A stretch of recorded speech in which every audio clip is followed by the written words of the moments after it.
دائما ابدا الانسان في حيرة من جهة الرزق،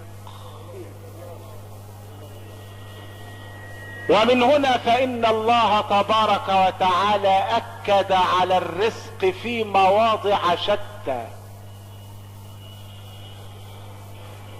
شوف سيدنا النبي صلى الله عليه وسلم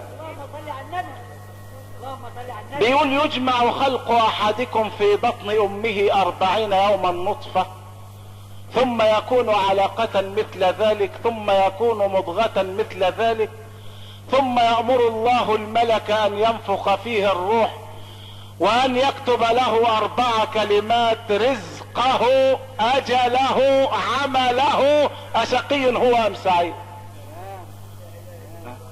ما سمعنا الصلاة على الحبيب. اول كلمة ايه؟ الرزق. يكتب له ايه؟ رزقه.